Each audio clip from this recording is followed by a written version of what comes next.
श्री स्वामी समर्थ. स्वागत आहे तुमचं माझ्या युट्यूब चॅनल मध्ये. आजचा दिवस तुम्हाला खूप छान सुख समाधानाचा आणि आनंदाचा जाऊ देत ही स्वामींच्या चरणी प्रार्थना करते आणि आज या नवीन व्हिडिओला सुरुवात करते. तर बघा मित्रमैत्रिणींनो, 25 जुलै वार शनिवार या दिवशी आलेली आहे आषाढी एकादशी. या एकादशीला आपण देवशयनी एकादशी या नावाने सुद्धा ओळखत असतो. कारण की बघा, आषाढी एकादशी ही सर्वात मोठी आणि महत्वाची एकादशी मानली जाते. ज्या भक्तांना दर महिन्याच्या एकादशीचं व्रत करणं शक्य होत नाही ते भक्त आषाढी एकादशीचा उपवास व्रत जे आहे तर ते आवर्जून करतात. कारण या एकादशीला जर आपण उपवास केला, व्रत केलं तर वर्षभरामध्ये येणाऱ्या 24 एकादशी तिथींचं व्रत केल्याचं पुण्यफळ जे आहे तर ते आपल्याला मिळत असतं. आणि म्हणूनच घरातील अगदी लहान मुलांपासून ते मोठ्यांपर्यंत सर्वजण या दिवशी मनापासून ह्या एकादशीचं व्रत उपवास जो आहे तर तो करत असतात. पांडुरंगाची भक्ती पूजा सेवा जी आहे तर ती करत असतात. या दिवशी आवर्जून माता रुक्मिणी आणि भगवान पांडुरंगाचं दर्शन घेणं, त्यांची पूजा करणं अतिशय अत्यंत फलदायी मानले जाते. त्याचबरोबर या आषाढी एकादशीच्या दिवशी सर्व भक्त हे पंढरपूर मध्ये पोहोचून भगवान पांडुरंगाचं आणि माता रुक्मिणीचं दर्शन घेतात. त्याचबरोबर चंद्रभागेमध्ये स्नान देखील करतात. आषाढी एकादशी ही आपल्या हिंदू धर्मामध्ये खूप खास आणि महत्वाची तितकीच पवित्र तिथी मानली जाते आणि ती भगवान श्री हरी विष्णू देवांना समर्पित मानली जाते. या आषाढी एकादशीला देवशयनी एकादशी या नावाने सुद्धा ओळखलं जातं. कारण पंचांगानुसार चातुर्मासाची सुरुवात या महिन्यापासून होत असते, म्हणजेच या आषाढी एकादशी पासून सुरू होते. देवशयनी या शब्दाचा अर्थ म्हणजे देव. भगवान विष्णू देव शयनी अवस्थेत ज्यावेळी प्रवेश करतात ती एकादशी म्हणजे आषाढी किंवा देवशयनी एकादशी. या दिवशी भगवान विष्णुदेव शेष नागावरती गाढ निद्रा अवस्थेत प्रवेश करतात. त्यामुळे या दिवसाचं धार्मिक महत्व, आध्यात्मिक महत्व सुद्धा खूप मोठं आहे. भगवान विष्णुदेवांचा हा विश्रांतीचा काळ 4 महिन्याचा असतो, जो कार्तिकी एकादशीला म्हणजेच कार्तिक महिन्यातील प्रबोधिनी एकादशीला संपतो, ज्याला आपण देव उठणी एकादशी या नावाने सुद्धा ओळखत असतो. त्यामुळे आषाढी एकादशीचं व्रत केल्याने भक्तांची पापे मिटून त्यांच्या पदरी शीघ्र पुण्य फळ जे आहे तर ते नक्कीच पडते, अशी धार्मिक मान्यता देखील आहे. आता या दिवशी घरातील प्रत्येक व्यक्ती व्रत करत असतो, उपवास करत असतो. म्हणून आषाढी एकादशीचा उपवास कसा करावा व कधी करावा, कधी सोडावा, त्याचबरोबर 2 भाज्या या दिवशी चुकून सुद्धा खायच्या नाहीये. उपवास सोडताना हा एक पदार्थ खाऊनच आपल्याला उपवास जो आहे तर तो सोडायचा आहे, तरच त्या आपण केलेल्या उपवासाचं सेवेचं फळ जे आहे तर ते मिळणार आहे. या दिवशी एकादशीच्या व्रताबद्दल कोणत्या नियमांचं पालन करायचं आहे, उपवास कसा करायचा आहे, कशा पद्धतीने सोडायचा आहे, याविषयीची संपूर्ण माहिती आजच्या या नवीन व्हिडिओमध्ये मी तुमच्या बरोबर शेअर करणार आहे. त्यामुळे तुम्ही हा व्हिडिओ स्किप न करता शेवटपर्यंत नक्की बघा.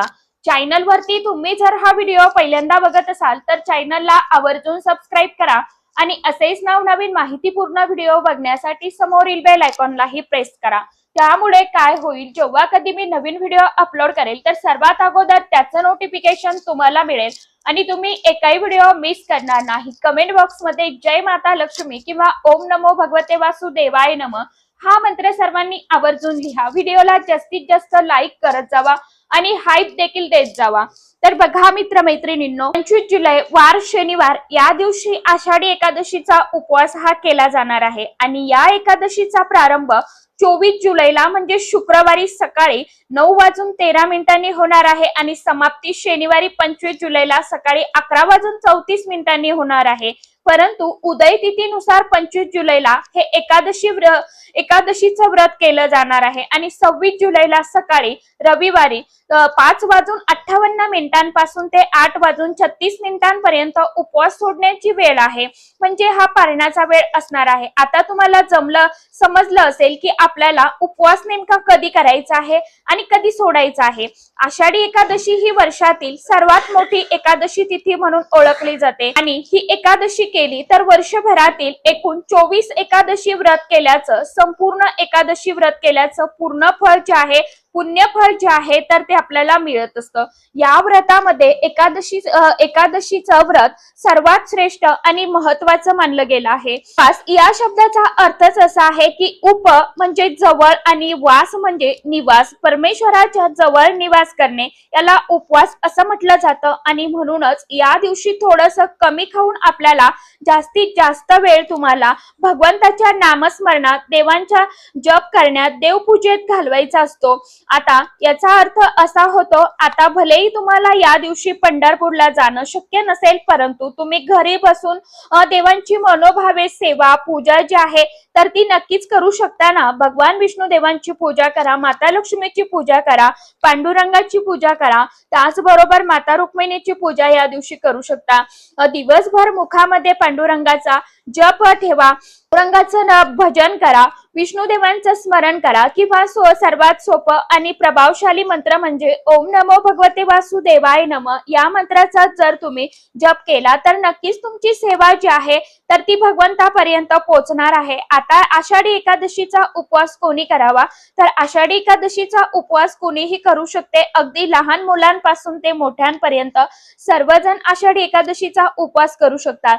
एकादशीचा उपवास या व्यक्तीने करू नये किंवा त्या व्यक्तीने करू नये असं कुठेही कुठल्याही ग्रंथामध्ये किंवा शास्त्रामध्ये लिहिलेलं नाहीये किंवा सांगितलेलं देखील नाहीये, परंतु सर्वजण व्रत करून आपल्याला पांडुरंगाची सेवा ही करू शकता ना। आता ज्यांना औषध गोळ्या चालू आहे, ज्यांची तब्येत साथ देत नाहीये किंवा दवाखाना चालू आहे, किंवा ज्या गर्भवती महिला आहेत त्या जर त्यांना व्रत करणं शक्य नसेल तर हरकत नाही, तुम्ही व्रत नाही केलं एक वेळ तरी चालेल, परंतु या दिवशी जर तुम्ही व्रत करणार नसेल तर तुम्हाला जेवणामध्ये चुकून देखील कांदा, लसण, वांगी, मसूरची डाळ, घेवडा यासारख्या भाज्या ज्या आहेत ना तर त्या पूर्णपणे वर्ज्य करायच्या आहे। या भाज्या या दिवशी खाल्ल्या जात नाही।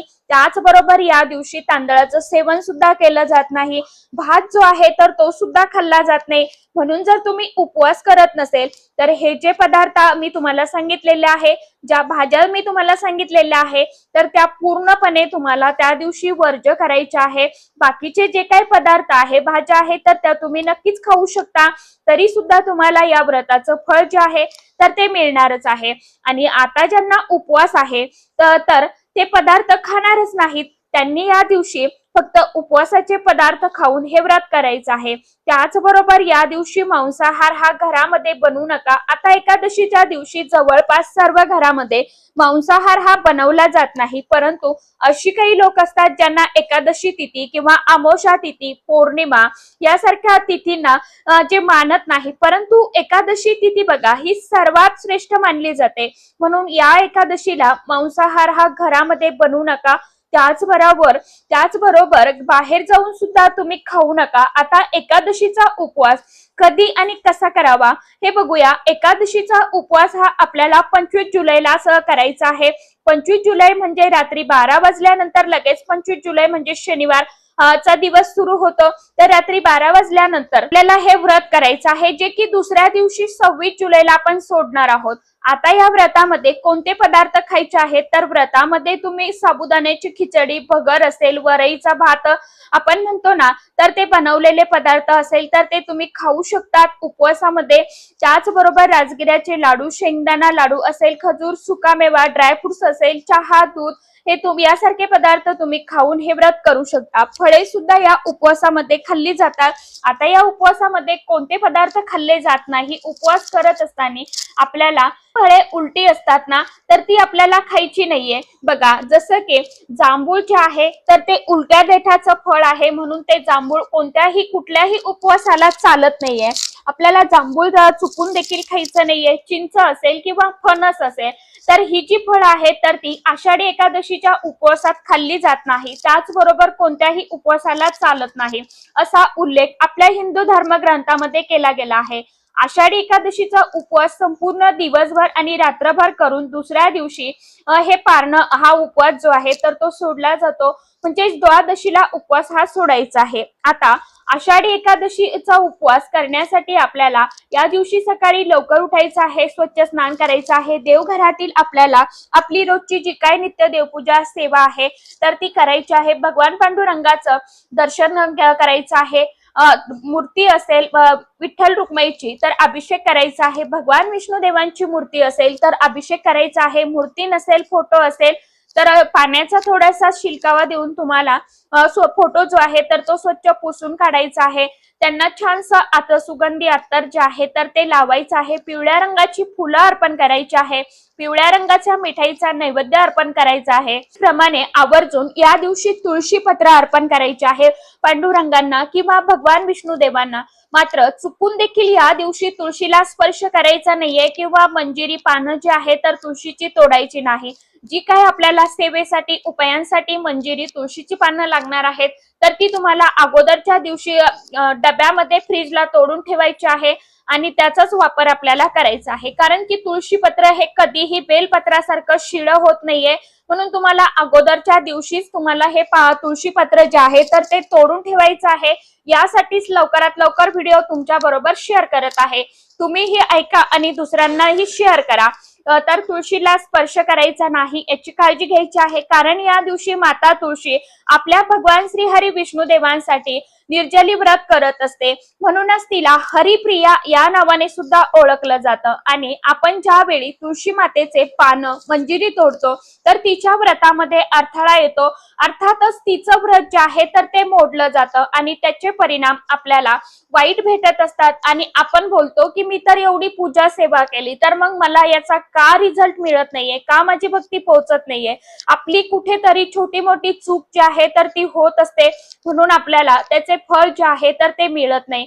म्हणूनच आपण तुळशी पत्र हे अगोदरच्या दिवशी तोडून ठेवायचे आहे.